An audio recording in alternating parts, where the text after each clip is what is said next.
Hey guys, back with another 7-point Highlander match. Playing a bit of bots today.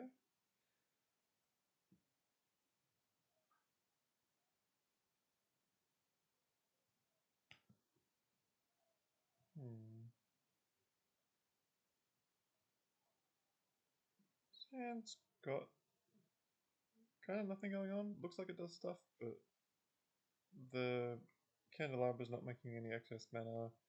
Key's got nothing important to untap. I think I'll take a mull on this one.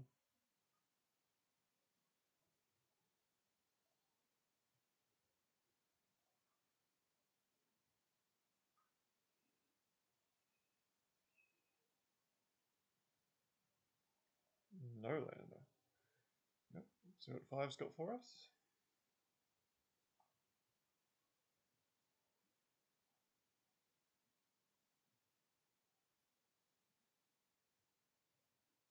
Not the most exciting, but I don't really want to go to 4. Keep it. I don't really need boots, given the shape of this hand. And I might drop a plating as well.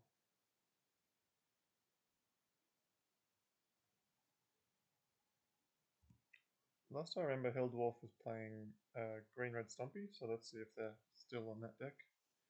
Or if they're trying something else out today. Temple Guard.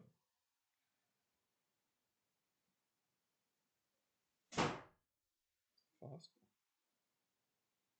Okay, maybe a lands deck. Maybe making the most of the strip mine depointing.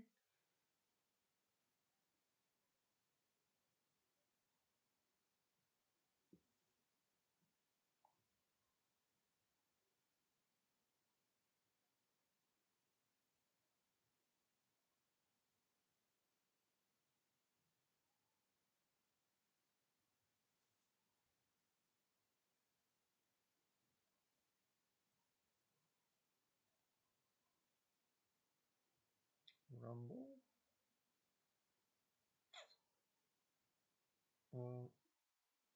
I would be scared of this crop rotation, but they've only got the choice between the two permanents, being Heath or Springheart Nantuko. I'm guessing the Nantuko's the pick for them.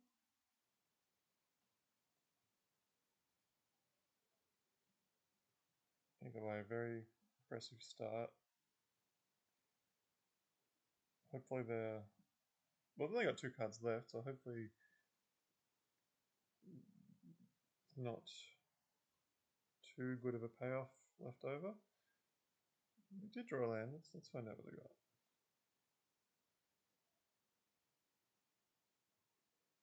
Pending Nantuko. Okay.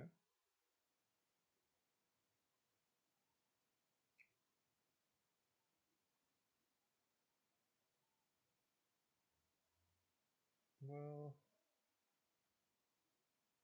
definitely don't want to just run out the mana vault and let it get pendinged. I don't mind doing map, going maybe like vault, play map, crack it, get Tellurian, then kind of start snowballing. Probably the best way to go about things.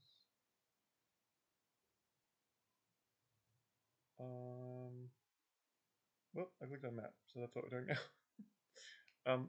This is also fine. I'm not too attached to either of the lines, and this line just goes... I assume they're going to pending, then it goes Ironcrag, Mana Vault, following turn goal loss for Tellurian. So it's kind of the same either way we approach it. This might end up being better, to be honest. Just depends what they draw as well. If they've got quite a quick start, or if they draw some other good payoff, then we could be in trouble, but otherwise this might be the better line long term.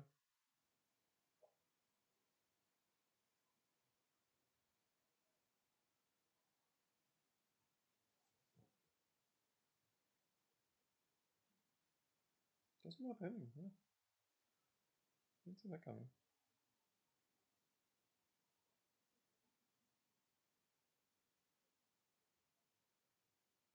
Maybe just a crack map. Get Tolarian, and then the following turn we can go play Iron Crag, play Mana Vault, play the Tolarian we get, play Golos, probably get Saga, and then we're in a pretty good spot at that point.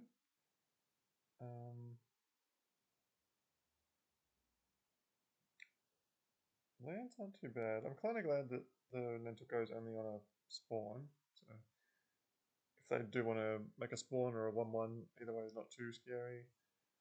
I'm not feeling too bad about our position, but that could change at any minute if they draw Dark Depth. So I've got pretty stone cold to Merit Lage, and like a Sylvan Scrying or something, that'd be pretty brutal as well.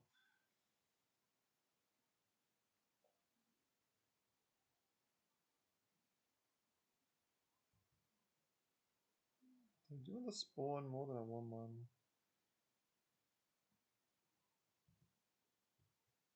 I guess it's about the same either way. Okay, let's get Tolarian.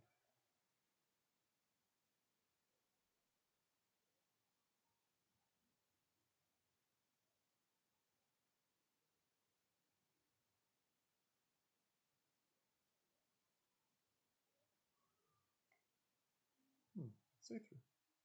Nice.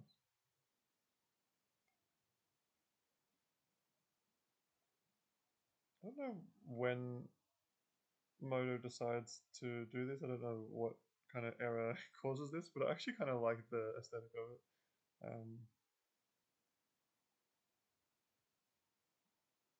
I think there used to be a Yu-Gi-Oh printing that had a kind of see-through effect, so it's kind of reminiscent of that.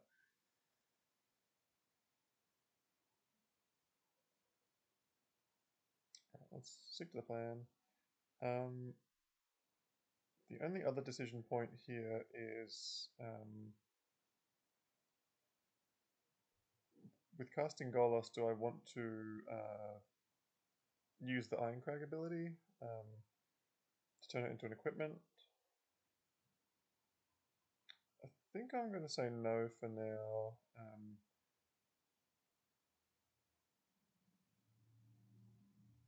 You can always turn it on with Gigantha later on, and I think I'm still going to be using my mana pretty effectively for the next 2 or 3 turns.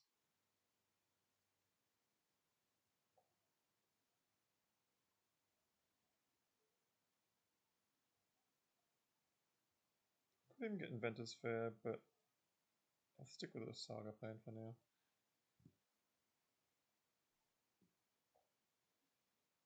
Just hope that no Dark Depths come off the top. That's kind of where we're at.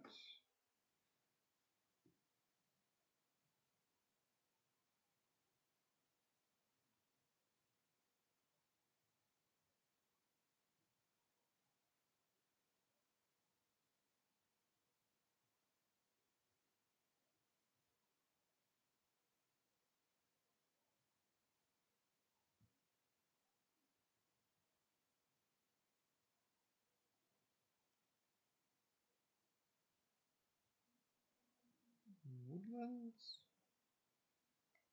Scary card, but not too bad in this situation. It's just not one type shy of Delirium and nothing important to copy, so that's fine. Every turn that they draw just a land that makes a 1-1, that's okay. We can beat that.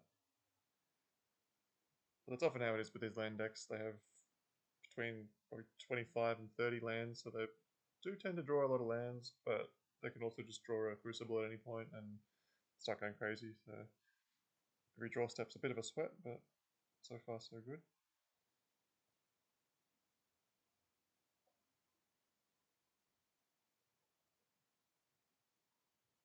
I'll let the Mana Vault go this turn. I might be untapping it the following, but this turn I think I'm still going to tap all my mana pretty comfortably. Saga ticks up.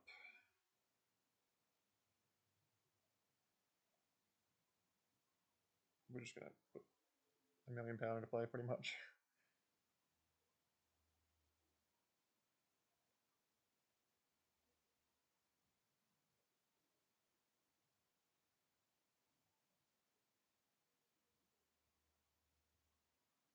and might as well buy the Gigantha whilst we're here. Could re-equip the Nettlecyst to the Golos, but it's getting it chunked pretty certainly, so we'll just hold that.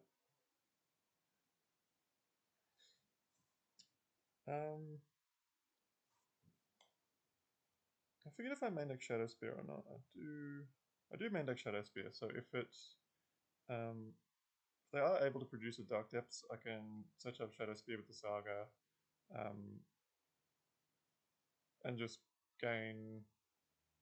If I put the Nettlecyst on the Construct, I could probably almost make a creature that's bigger than 20 to survive a Marrowlage block. So yeah, we'll see. They also could just draw nothing, so who knows.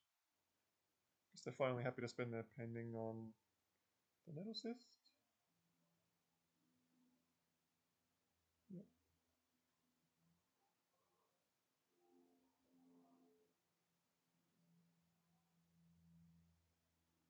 I think I'm leaning towards getting Shadow Spear either way, just in the face of these Scions that can chump, and probably more chump blockers to come, thanks to the Spring Heart. Yeah, 3 blockers already.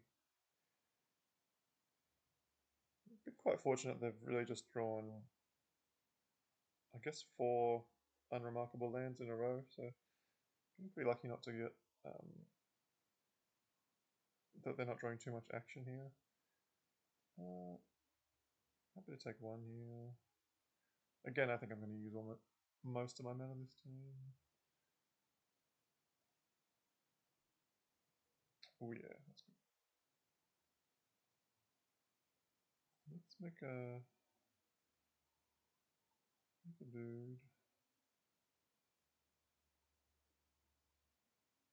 Well, if I do that, I'll have the token, so 1, 2, 3, 4, 5, 6, 7 mana after that. Or 8 mana off the Tolarian, but also get a Shadow Spear, so it'll be 8, and I can equip. Yeah, I should have exactly enough to equip plus Cityscape.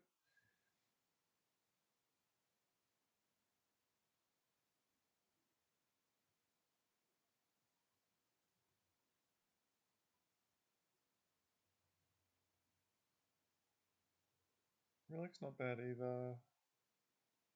Oh. I think Lava Spur Boots pretty good with Cityscape. Let's get the boots.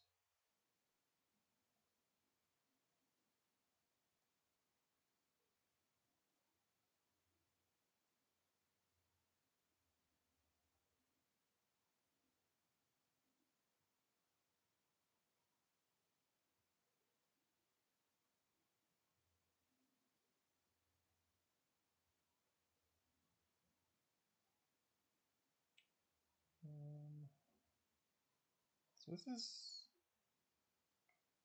9 trample. So this would, if I kill one of these, then I'll have to go block, block, take 12. So it's not quite lethal if I kill one of these. I think in that case I'm better off killing the fast bond, just because it's more likely to do something, well, give them the best chance to do something crazy. That's probably all we'll really lose to right now.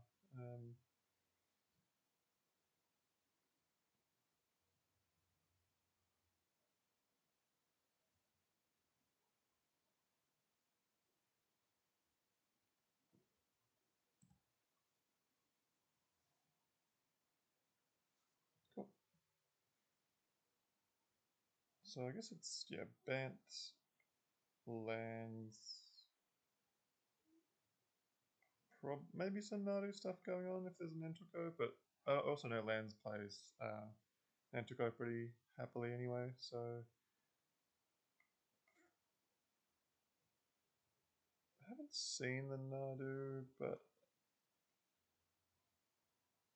yeah, it's hard to tell. I'm going to lean towards it more so being lands with the fast bond stuff going on, but it could be like lands Nadu kind of combo. Let's see. So Generally, I like to bring in Chariot as kind of a hedge to Artifact Hate coming in. Even if they destroy all artifacts, I still have 2 cats left over, so happy to bring that one in. Sunring Titan, probably good against lands, but doesn't kill any of the like utility lands, but still, they use, it's quite a mana intensive deck, so happy to try and attack them on that access and reduce their mana.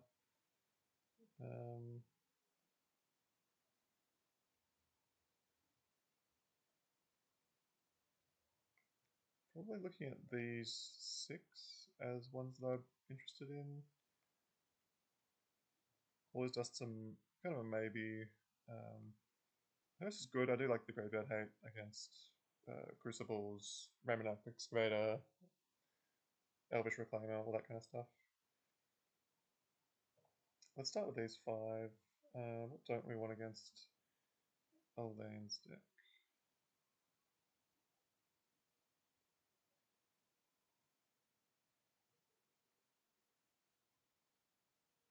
I think I do want the Author Dust as well. As for cuts, let's have a look. Jide's a bit too slow, not that impactful. I'm usually happy to cut Candelabra. Game 2 and 3, just it gets caught up in all the Null Rods or all the Brotherhood's ends, just to kind of hedge to trim it. They're also going to be destroying a lot of my lands, so untapping lands that are being destroyed isn't really the best plan. I like cutting Transpider when they are able to use the Power Stone, and lands is relatively good at doing so, so I'll cut it there.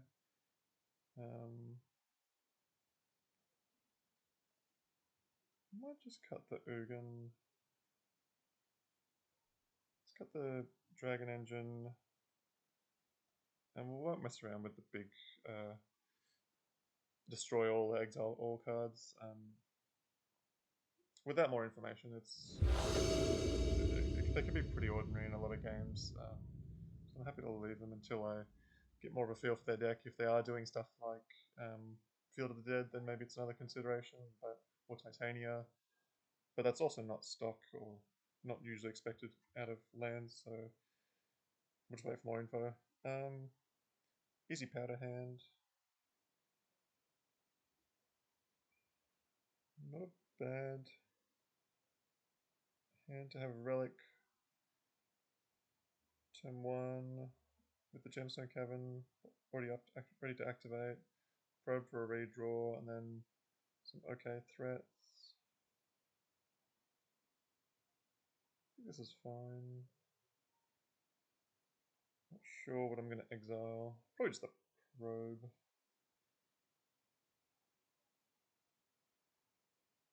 I don't want to risk just drawing 3 lands in a row and losing one of my 3 drops. Like, I kind of need both of these to present enough pressure. So, start with this. Against lands, you really can't. It's not great to mulligan to the usual things that you want to do with bots, like Workshop, Saga, Tolarian, just because they have a pretty high density of ways to answer those. So you don't mulligan quite as aggressively in this matchup as you would in the dark.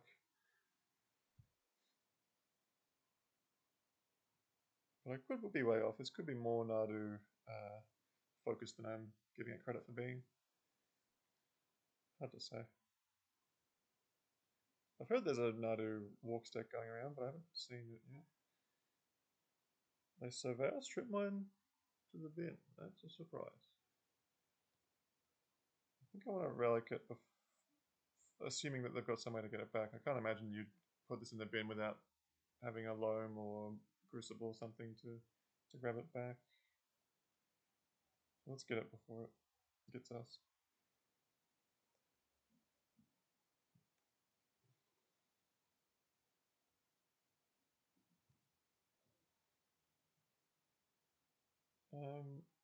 Beyond that, though, we've got a pretty quick clock all of a sudden with Nettle Cyst and a plating on top of it. We'll see if that goes unchecked, or it's a strange deck, the land stack. It can be very interactive, or it can just kind of be focused on playing Nantuko and then trying to work its way up to Dark Depths. Or yeah, it's a A lot of options in this deck. Can pivot pretty quickly between interactive and just ignoring you. See which way they approach us this game.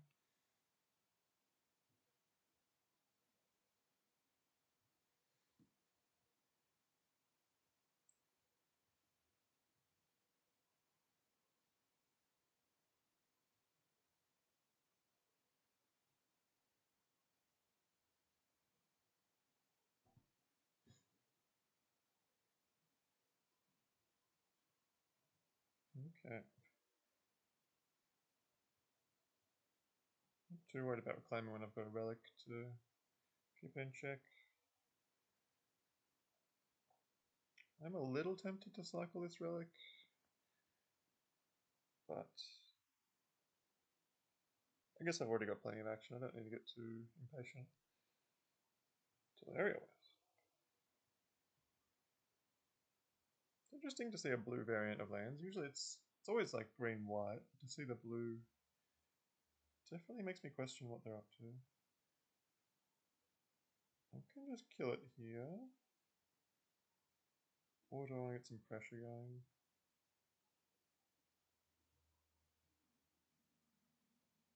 I think because the relic's partially checking it, and if they want to take their whole turn off to go grab a wasteland or something, that's not the end of the world. Let's start with the Night Scythe.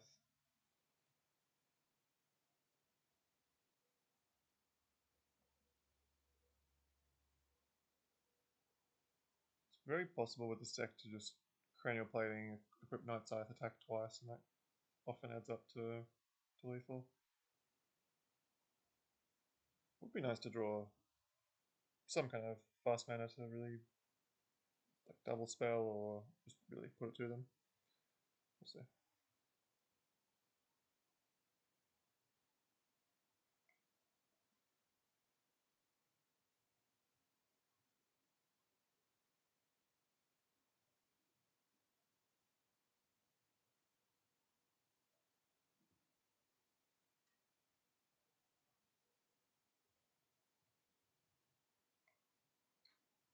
This card was a late include. I hadn't put it into the deck even though the Warhammer Commander set came out long before I even really appreciated how good the card is, but it just makes two artifacts. Flying bodies are really good when you've got these kind of almost one-shotting effects on your equipment. And if you just play a creature the turn after you've played a Night Scythe, it's almost like it's got 5 power. If I play my Nettle Cyst and crew this, then it's attacking for 5 the turn after I play it, which is pretty good from a 3-drop. So I've been very impressed with it. Definitely is something you could cut in the sideboard games. A lot of the kind of methodology for the deck is that you're worried about things like Brotherhood's End, Null Rod, things that sweep up artifacts. So cutting your cheap artifacts that have activated abilities is definitely something you want to kind of do to hedge game 2 and 3. But the Power Levelers card's pretty nice to. Well, Besaging it. I definitely respect it. Let's relic the Besaging now before we potentially lose a chance to get it. Yep, that's fine. I'm quite happy with this exchange.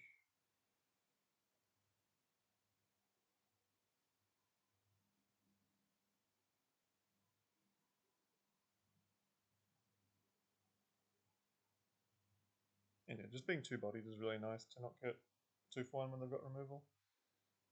Or I guess 2 for 1 them. I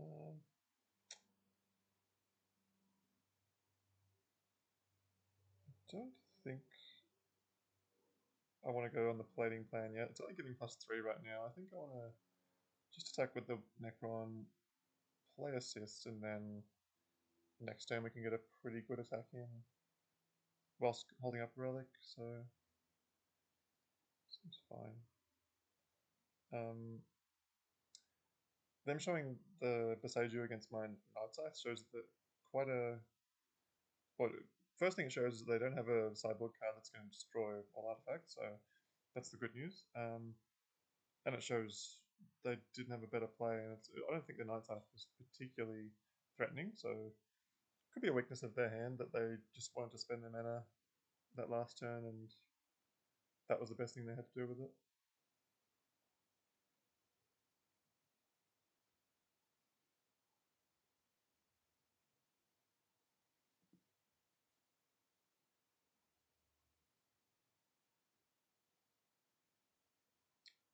I'm pretty much always of the opinion just to use Relic as soon as you get a chance to. On Moto, it just saves you a bit more time, and since Relic gives them the option, just doing it as soon as there is one option means, yeah, you just don't. They just always get the most recent card, so it tends to be better than letting them do a few things, doing it in a turn, and then they have the choice.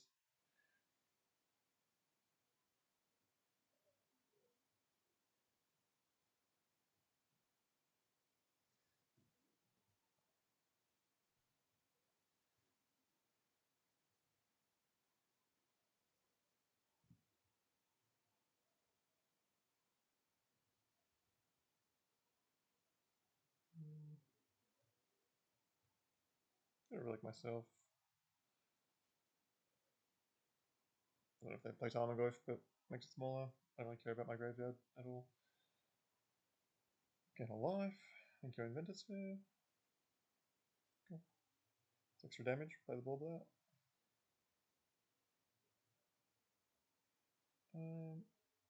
Let's get the plating going. I don't know exactly. I guess I'll put on the Necron. We'll spread the power a bit.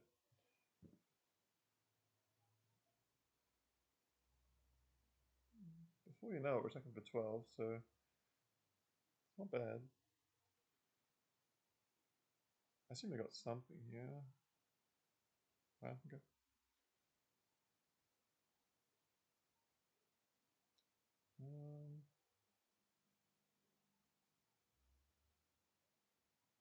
Do I want to crack my bauble? I will, but I think they're going to activate the Reclaimer, so once they've resolved the Reclaimer trigger. No? Okay.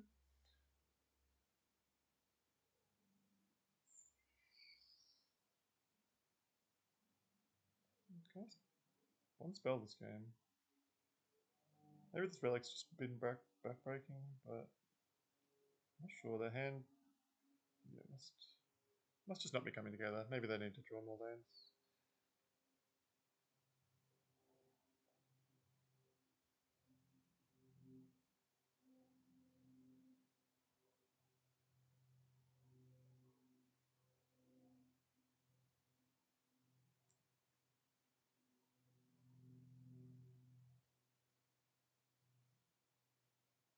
Alright, what do you got? Springheart. Yep.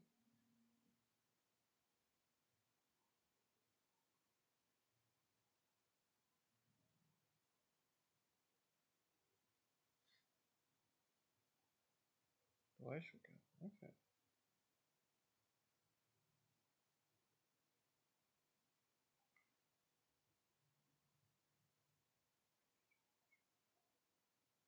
Creatures you control can attack. Prevent all damage that will be dealt to you. Okay.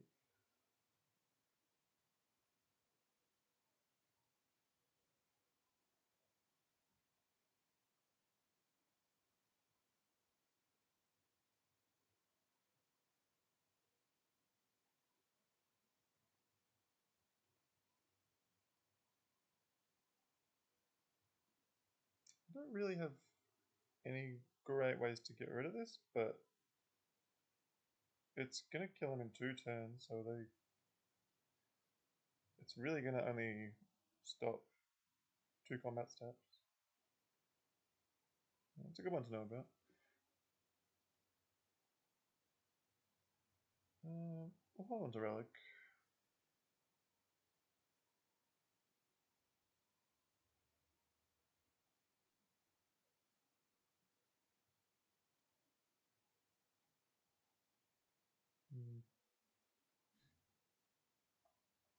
I was hoping for a land there. I think I'll just play Khan and Uptick. hoping to find a land.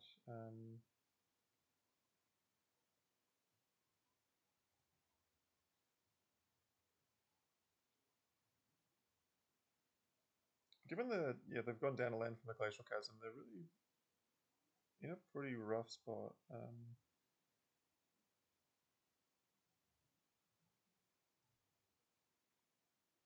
Do get a land. That's good.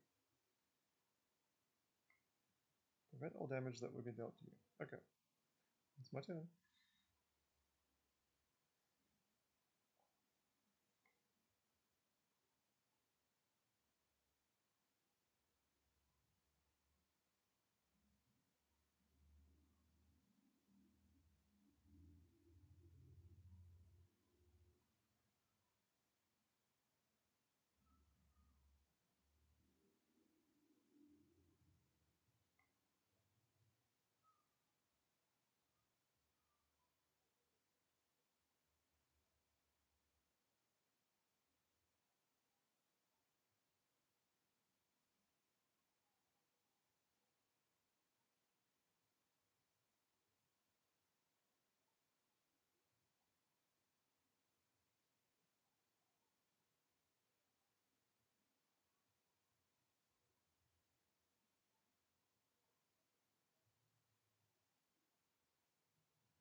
I like that next turn we can Golos for Tolarian, and the following turn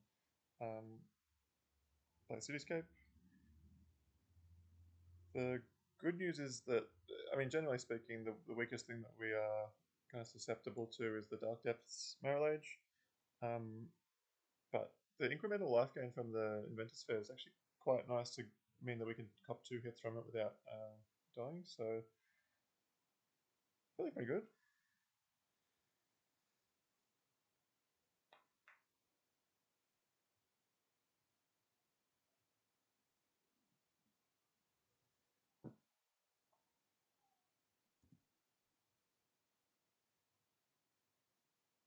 There's no land here. It's okay.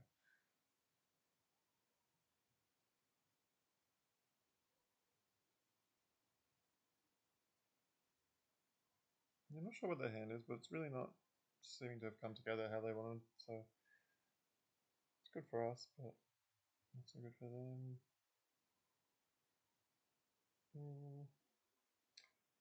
This Glacial Chasm's got to go next turn, so it doesn't hurt to start getting some more power going. So I'll make a construct.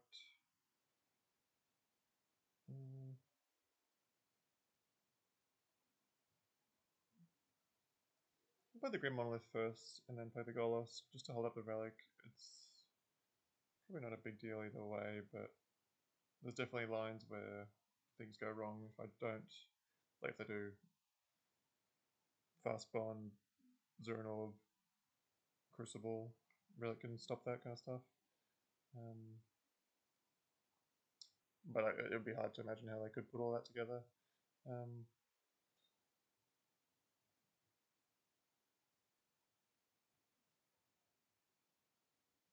The Tolarian's escaped me again because it's got the opacity. I got a bunch of big dudes. I haven't seen this construct before. It's cool. I dig it.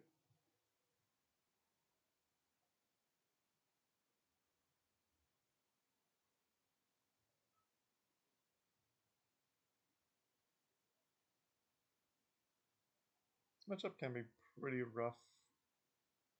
The bot stack is so good when it gets to do its own thing, but lands is really good at attacking you both on your lands front and your artifacts. So if they can strip mine and wasteland your workshops and big mana producing lands like Tolarian, as well as like Prismatic Ending and other interaction to remove your artifact mana, then they can really mess you up. But yeah, this game it just seems that things didn't really kind of line up that well for him, so we were able to take it down. Thanks for watching.